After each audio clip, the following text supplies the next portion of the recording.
Teka. Bakit daw? Teka. Kailan kaya? Teka. Ito na ang tambalang Mon Ilagan at Senyor Ray Pacheco sa programang Teka. Alas 4:30 na. Balita, komentaryo, trending sa social media, price monitor, traffic at mga bagong balitang siyensya at iba pa. Huwag nang magpaiwan sa Teka. Alas 4:30 na sa DWIC. Ay, nako, kamusta ho kayo? Magandang hapon po sa inyong lahat. Today is Tuesday, today is December 29 at kayo po ay nasa programa at palatuntunang Teka.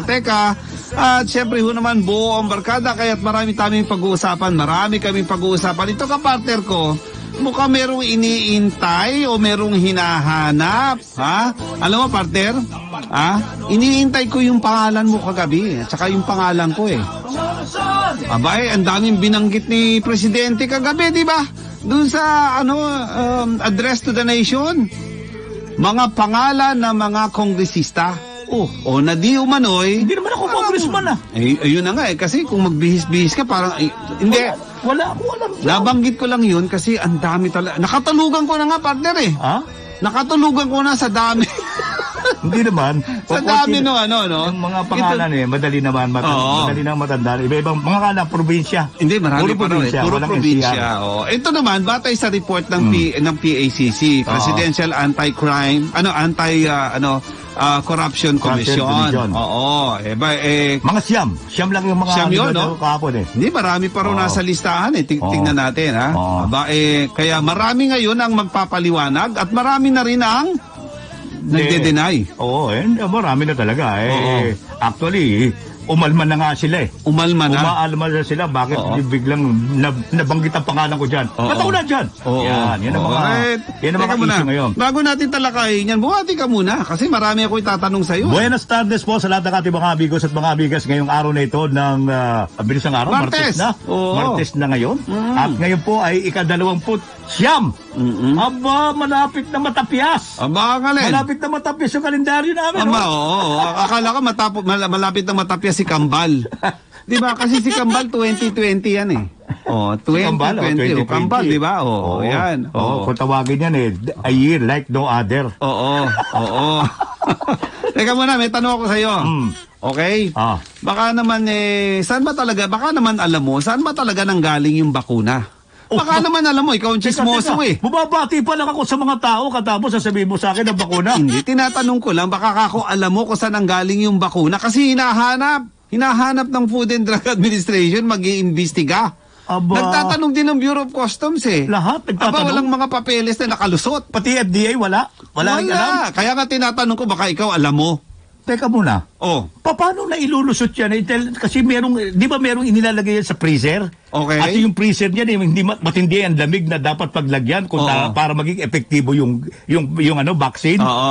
Kung gano'n, magandang lalagyan din yan. Okay.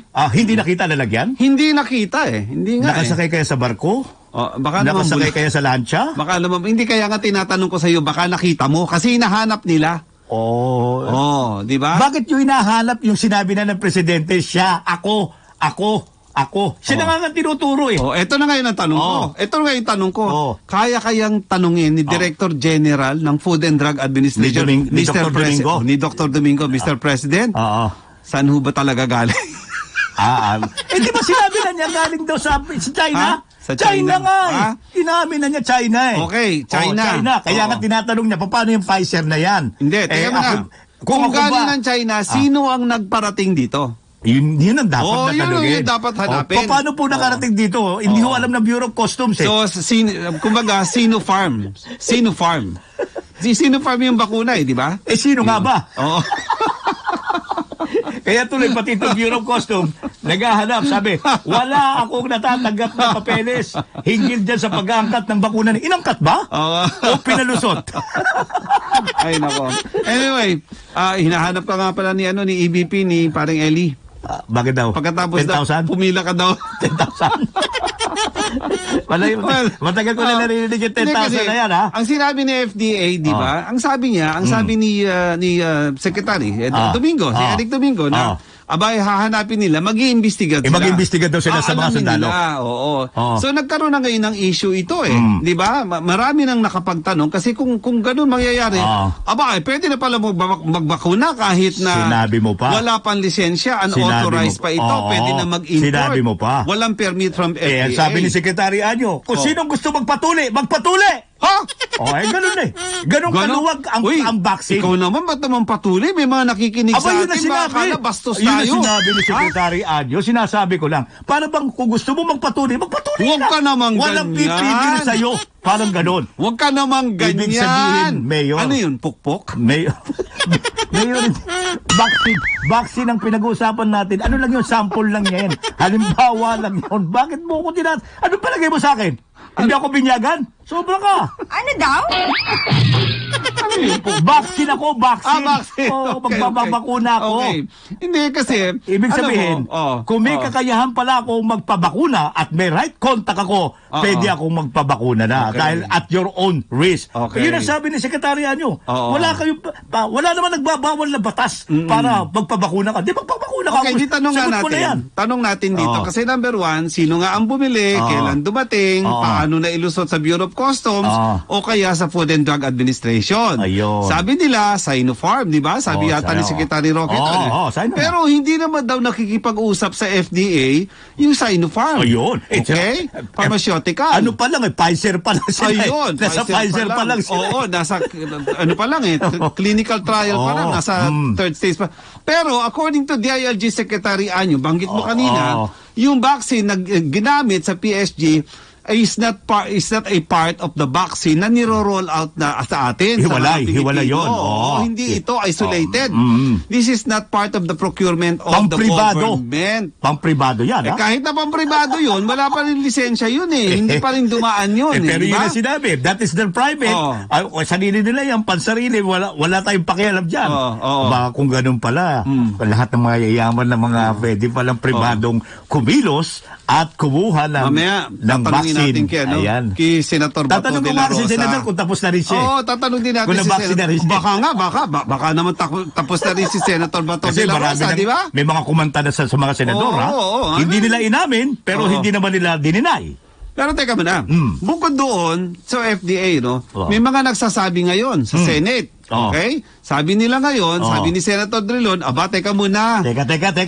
Teka. It is illegal to administer unauthorized vaccine. Ayan. Bakit unauthorized? Kasi nga wala pang lisensya, di ba? Hindi pa 'yun na-approve ng ng Food and Drug Administration. Ito raw, this will set a bad example. Ayun. At siyempre, parang binastos mo na rito yung Food and Drug Administration. Sinabi mo kasi pa. hindi dumaan sa kanila pero dumaan naman sa presidente.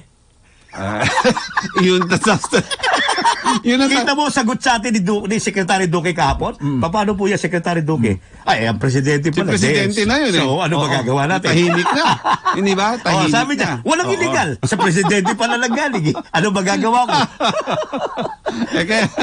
Kung si presidente yun, sabi nga niya, depende. Baka naman hindi rin alam ni presidente, di ba? Hindi inamin ka Inamin. Baka inamin. Okay. Sige, so mamaya pag-uusapan po natin yan. At yun, pinag-uusapan na rin naman natin ngayon. No? Kasi ayon kay Senator Dillon, sinabi pa rin na UFDA na unang-una nga, illegal mag-import. Ayan, merong batas kasi na illegal ang mag-import ng mga unregistered drugs at mag-distribute sa isang doktor or medical personnel na mag-a-administer ng isang unlicensed Republic Act. Unlicensed May drug. Republic Act yan. Meron. Anong Republic Act yan? Republic Act 3720. Ayan. Mismo yung FDA law na isipin mo nagsasabi. yan. Which prohibits manufacture, importation, exportation, sale, offering for sale and distribution and transfer of any health product. Oy, wala naman pala sinasabing turok dyan kaya walang nilabag. Ikaw naman masyado ka namang literal. Sabi nila turok ha? Kaya sabi ni Secretary Adyo, walang nilalabag dahil Bakit? wala naman sa batas yung gusto mo magpaturok. Kailangan okay ba lang. literal pa na kinakailangan? Yun ang sabi. Pinagbabawal. Wala. Prohibit. Meron ba nakalagay din ng vaccination? Wala. Wala Walang naman, vaccine pero yan. ibig sabihin, yung bakuna, consider dito na gamot di ba? Gamot ito kasi tinuturok ito, nakagagaling ito ng pasyente. So yan ang mga yan ang pinag-uusapan ngayon kasi yung usapin, unang-una, dito daw sa nasa na ba tayo? Dito yung pagpasok ng bakuna, medyo mabigat pala. Kung meron ka rito, a fine of 50 pesos okay, 50 to 500,000 pesos or imprisonment illegal yun, illegal, of 5 to 10 years. Sipin mo, 10 taon.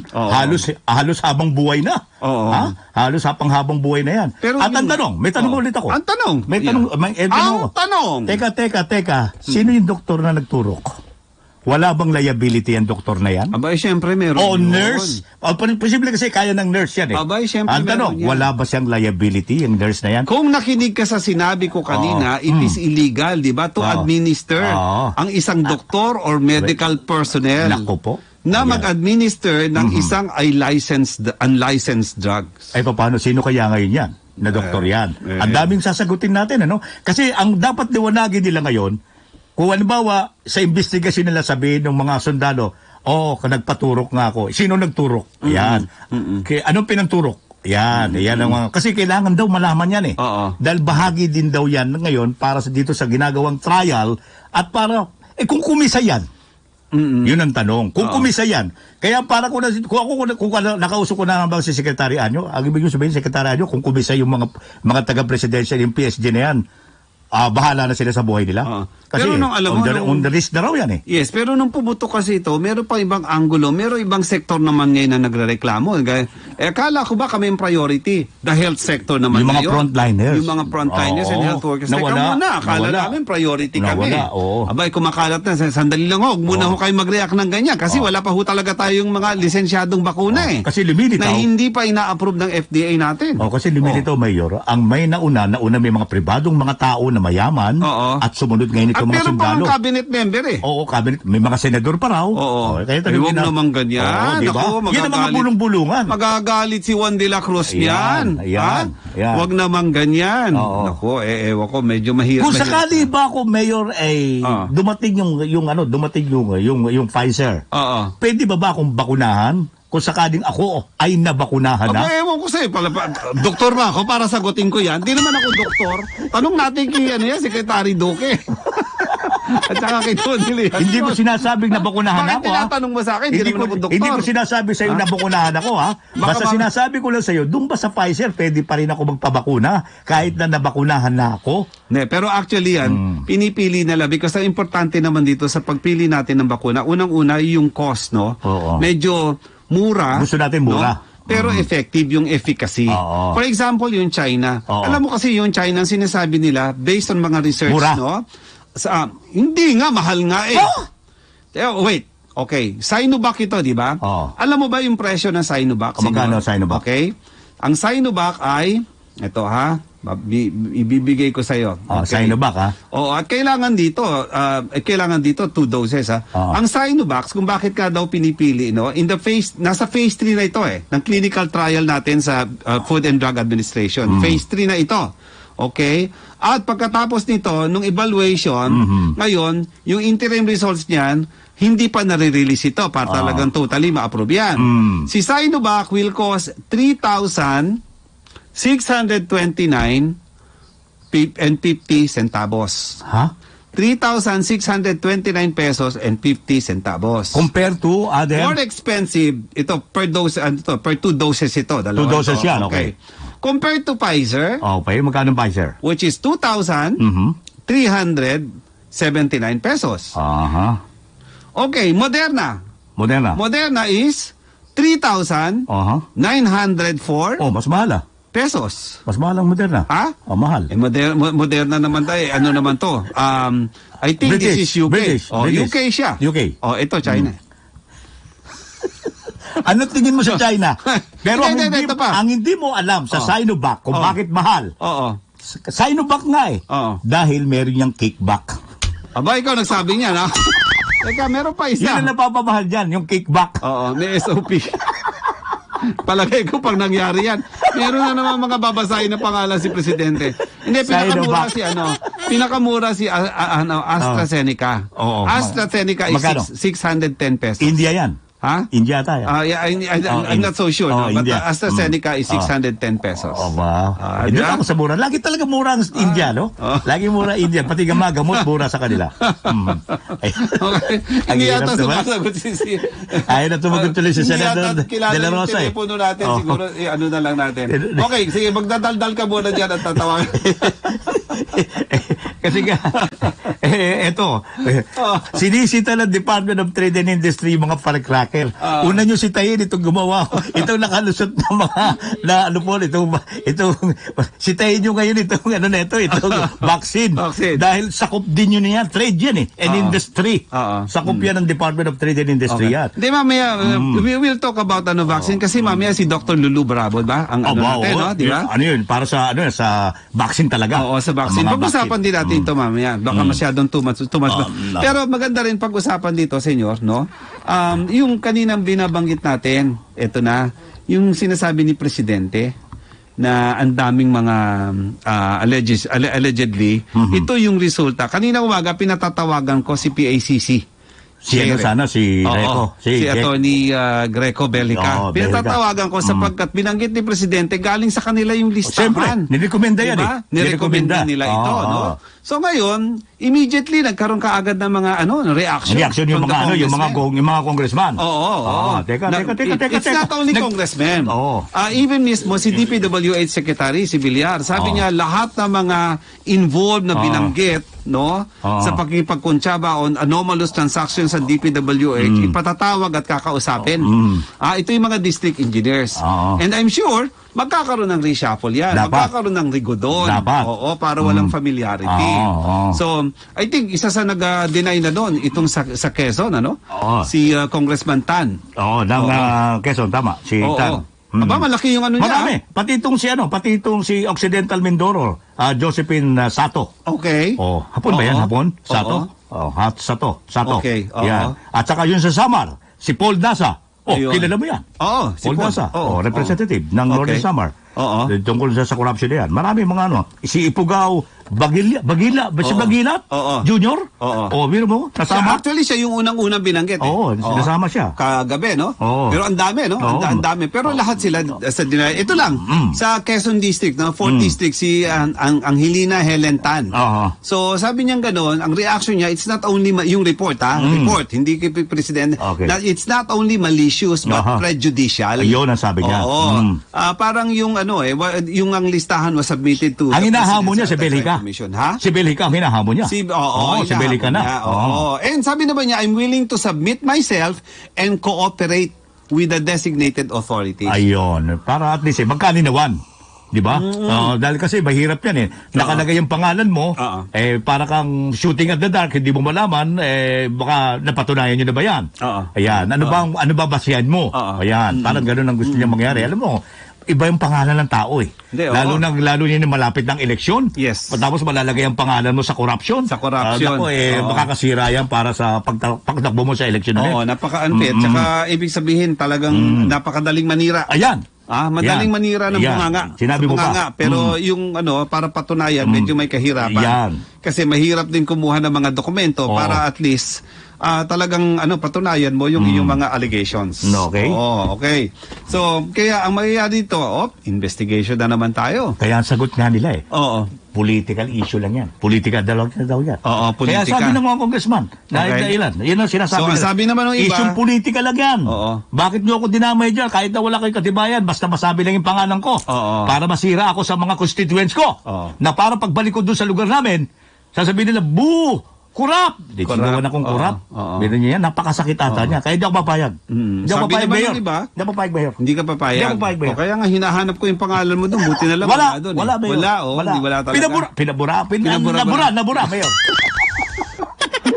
Pero, one thing more, kaya akala ko nga, Hindi, kasi yung mensahe ni Presidente kagabi, no, akala ko nga, di ba, ang initial, ang initial statement niya, this afternoon, I'm sorry, I'm late because I was on the signing ceremony ng budget. Pinirma na yung budget. Oo nga. 4.5 trillion. Walang binito, Walang binito. Wala namang binito siguro. Kasi okay kung may sasabihin yun di ba?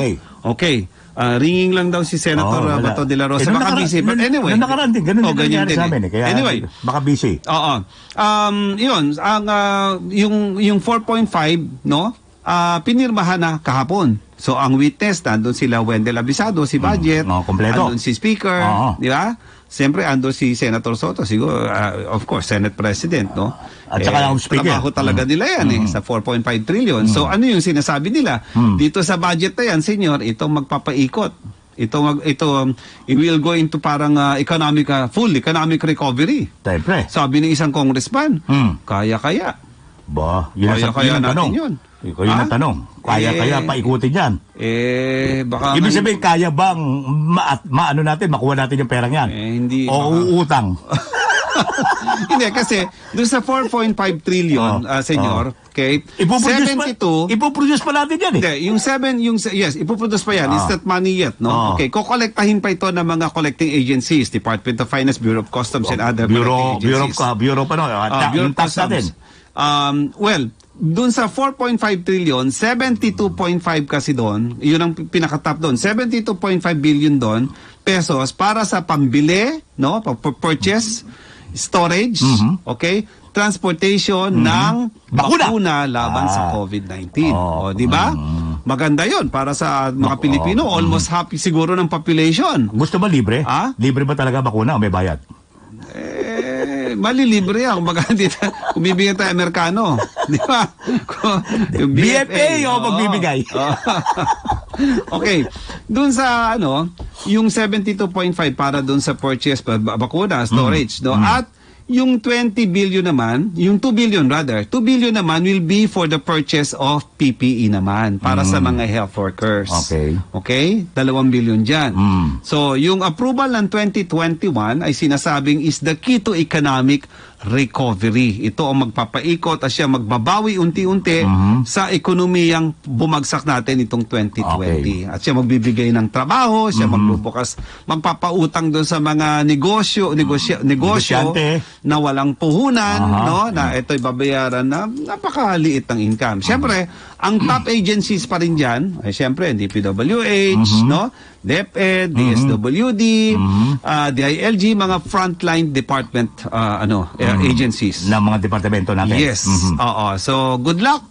Kung makukuha natin yung 4.5 trillion na yan, sana nga makakalungo towards the economic recovery. Sana naman hindi pumunta sa utang yan, Oo. Pero alam mo, sa totoo lang, napakalaki niyan 4.5 trillion. Sa nangyayari ngayon, hindi ko maisip, Yes, sa nangyayari lang ngayon, tingin ko lang, mahirap kolektahin yan. Tama ka. Mahirap kolektahin yan. Yung realidad lang. Para bang mahirap hukayin. Oo. Para hukayin mo pa yan Para kung mahukay mo na, maabot mo yun, kaya lang hanggang saan ang hukay kaya nga abot yan. Kasi, una-una, with the new strain, pero sabi ni Duque, hindi naman strain mas malakas lang.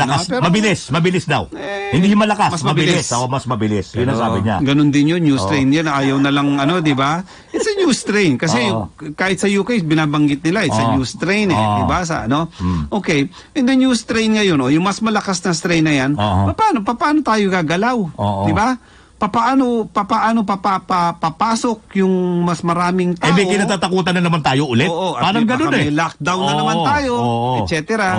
So baka it will resort to borrowings na naman tayo. Yan. Di ba? Utang na naman tayo. Sa bagay, hindi naman masamang umutang. Di ba? Utang, di ba? Hindi naman masamang umutang. Di ba? Hindi masamang umutang yan.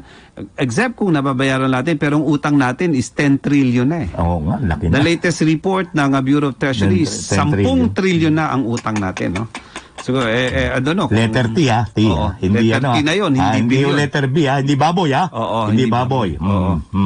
Ayun. Bigat. Okay. So, mamaya, balikan natin yung usapin na yan ng budget kasi imo-monitor talaga natin yan. And effective December 1, talagang gagana na yan. Gagamitin mo na yung 2021 budget. At ang maganda lang din siguro dito, yung 2020, yung natira sa 2020, pinayagan ng Kongreso na gamitin pa at ipagpatuloy ang mga proyekto sa 2020 na naudlot. Yung ba yung naipon?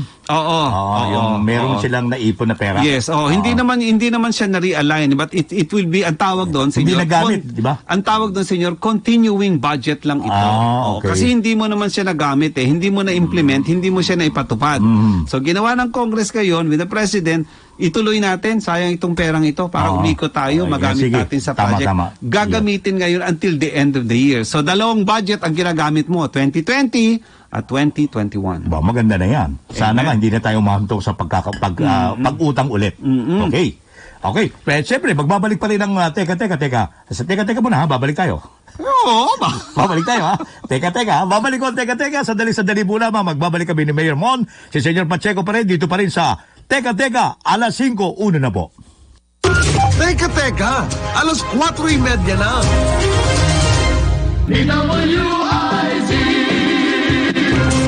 Teka, alas 4:30 na. Okay, nagbabalik po kami sa ikalawang bahagi ng programang Teka, alas 5:15 na po ng hapon. Naku, madali na natin kasamang Ray, ha? Nasa linya na natin? Finally, nasa linya na po natin si Senator Bato de la Rosa, Ang chairman ng Senate Committee on Public Order and Dangerous Drugs. Yes. Yan. Senator, magandang hapon po. Magandang hapon. Magandang hapon po sa inyo. Okay. Mon at saka... Si Ray po, Ray. Si Ray po. Ray Pacheco. Opo, naku, thank you at nakuha ho namin kayo sa programa. Finally, we were able to get you, Senator. Isang linggo ko po kayo na hunting dyan, Senator. Okay. Okay. Senator, medyo maganda ho. Ano ho bang, siguro, bago ho dun sa ating particular na topic, ano ho bang opinion rito sa bakuna? Baka kayo, Senator, nagpabakuna na rin. Hindi po. Tinamaan na ako ng COVID, di ba? Opo. Wala akong bakuna, kaya tinamaan ako. Aha. Kaya sa awa ng Diyos, naka-recover naman. Negative na tayo ngayon. So, okay lang. Salamat kay Lord. At least ligtas na makakapagtrabaho na po muli At anyway, nakuha namin kayo as former PNP chief, no, Senator, no? So alam naman natin nangyari po itong si pulis si Nuesca, no, si Jonel Nuesca, no? So with that incident, meron pa ho ba kayo naiisip na pwedeng i-reforma pa sa PNP bilang isang institusyon at madisiplina talaga ng ang ating mga kapulisan? Sa ngayon, no, walang magaling na rector, walang magaling na provincial director na magdidisiplina sa kanyang tao kapag walang proper legislation na nagbaback up sa kanyang mga actions, di ba? So, limitado lang po yung disciplinary powers ng ating mga commander ng PNP. Kaya pinag-aralan namin ngayon, tinatask ko yung aking legislative staff na mag-research ng gusto kung paano kami makapag-introduce ng amendment sa RA 551 o yung PNP Reorganizational Act at saka yung RA 6975, yung PNP law. So, meron kami nakikita initially, pero experience kasi, naramdaman ko may pagkukulang talaga kasi napakalaking diferensya yung internal disciplinary mechanism ng PNP as compared to the AFP. Okay. Sa military, ang sundalo kapag gumawa ng kalukuhan, pwede kang ipakulong ng kanyang commander. Pero sa PNP, pag may ginawa siyang kalukuhan, pag hindi siya nakasuha hindi siya pwedeng i-request, hindi siya Senator? Wala. Medyo nawawala po konti. Pihit lang po ng konti, Senator. Yan. Yeah. Yan na. Malinaw na. Okay. Go ahead po, Senator. Malaking difference na impert sa PNP pagdating sa disciplinary mechanism. Dahil sa military, nagluko yung isang sundalo, gumawa ng kalukuhan, pwede kagad siya ikulong ng kanyang commander. Yes. Dahil they are governed by the articles of war. Okay. Civilian kami, hindi kami governed ng Article of War, partial. So, iba, talaga pure civilian yung aming treatment, aming mga cases. Mhm. So, pag nag-block yun sa pulis, kung hindi siya i-impulse, Senator, mukhang medyo... Aha. Senator? Hello? Yeah. Yan. Okay Yan. po. Oho. Ayan. Tuloy niyo po. Medyo malabo ang signal ni ano, no? Sayang, no? Maganda yung sinasabi niyo, internal mechanism, no? Disciplinary mechanism sa PNP. Oh, Senator, siguro kung nakikinig po kayo ngayon kung ito yung nangyari na itong kinuwesga, no? So, ano yung mga bago kung sakasakali?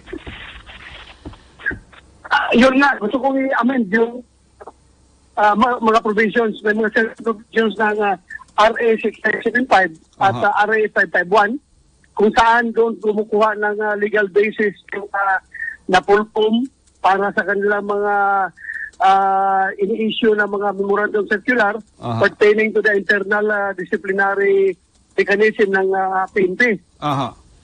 Meron kong gusto baguhin doon yung pagiging distinct talaga dapat masusunod yung doktrina na separate and distinct talaga yung administrative at saka yung criminal case. Okay. Kasi ang problema namin ngayon sa PNP, halimbawa, meron akong dinismiss na mga ninja cops. Okay. Ang sabi ngayon na tanggal na sa serbisyo. Sabi ngayon ng mga ninja cops, hintay lang tayo kapag mag-retire si Bato. Pag nag-retire si Bato, Balik ulit sila. Balik sila. Mag-appeal tayo, Balik. pa-reinstate kagad tayo. Balik, pulis na naman. Kaya ngayon, makita mo yung mga pulis na yun na na-dismiss mo na noon, naka-uniform na naman ngayon. Ayun. Yan naman. Yan ang problema. Kasi mayroong provision sa yung appeal mechanism ng PNP ay hindi nahiwalay pag halimbawa, no? Opo. Isang pulis na kidnapper. Opo. Nag-kidnap siya ng mga kulidap. Kidnap niya yung isang Chinese. Chinese na kinidnap niya. Opo.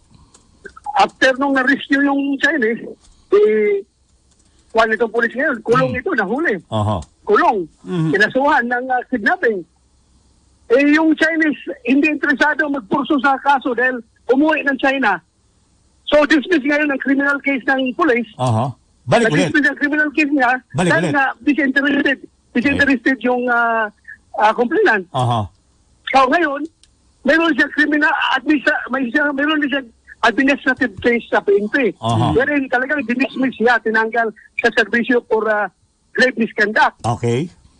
Pero ngayon, pag na-dismiss yung kanyang kidnapping case, may mga marunong dyan na abogado, gagamitin nilang rason yung dismissal ng criminal case nila para ma-dismissin yung administrative case. Burado na. Mag-appeal sila. Mag-appeal sila at ma-register agad ng police kasi may provision doon sa batas na parang sinasabi na once na ay sinuritin siya sa kanyang criminal case, pwede siya mag-appeal at pwede siya maningil pa ng sweldo sa PNP habang nakakulong siya. Okay. Yun dapat baguhin natin. Baguhin natin yan. Kung ganun, parang kamukha kay Nuesca, dati po may mga kaso okay, yung mga kaso pala, bago pala nangyari ito, may dati siyang kaso, Senador. Yung kay Nuesca naman, puro yung mga na kaso, mga, alam mo, may isang kaso siya doon na dismissible from the service, yung evading drug test. Yes. Hindi siya nagpa-drug test, di ba? Meaning, addict siya. Ayun. Yes. He was using drugs. Kaya kung makita mo kung kumalapit ng gatilyo doon sa ulo ng mga biktima niya, parang walang kaabog-abog mo, wala malang basta. Wala lang, kumalapit lang ng at tinamaan yung ulo. Parang walang kaabog-abog. Parang pumatay na ng hayop, ano? Senator. Malamang apektado sa druga yung kanyang decision making. Pagka ganito ho, addict yung tao na yun. Yes, pagka ganito ho mga kaso, Senator, no? So alam naman natin, parang sabi nga ni DILG, isolated ito. Pero pagka ganito, parang kayo ho ba'y amenable na talaga ibalik itong death penalty? Ay, para sa mga ganyan. Kasi nasa psychology yan eh. Kung ikaw tao, alam mo, gusto mo pumatay ng tao, galit na galit ka. Pero pumapasok sa isip mo na ikaw rin ay pwedeng mamamatay via death penalty kapag ginawa mo yan. So, deterrence yan on your part. Pagdalawang isip ka, gawin mong pagpatay. Di ba? Opo. Ganun yan eh. Kahit let's face it, kahit sabihin nila na hindi naging deterrent ang death penalty pagdating sa heinous crimes. Ikaw tao ka, mag-isip ka pa rin, magdalawang isip ka pa rin na pumatay dahil alam mo pwede kang mamamatay later on via death penalty. Opo. Di ba? Opo. I see. Opo. Okay. So one last, Senator. Sabi ni Presidente sa US, no vaccine, no BFA. Paano mo yan? Paano yan, Senador? Hindi natin alam kung anong pinag-usapan between President Duterte at saka President Trump sa ngayon. Hindi pa naman nakaupo sa Beijing, di ba? Opo. Sa ngayon si Trump pa rin presidente. Hindi natin alam pinag-usapan na. Yes. He is the principal architect of our foreign policy. Kaya ipakita lang niya na kayo mga Amerikano, hindi nyo kami hawak sa liig. Hindi nyo kami pwede diktahan. Okay. We have independent foreign policy. Opo. Yan yung pinapakita niya sa mga Amerikano ngayon. Opo. Sa bagay. Kaya nga, nagtataka ako nito mga taga-kaliwa, yung mga opposition. Opo. Kapag si Duterte American. anti-US. American. Oo. Hello? Opo, sige po. Sila palagi lang ibagsak ang rehimeng US Duterte.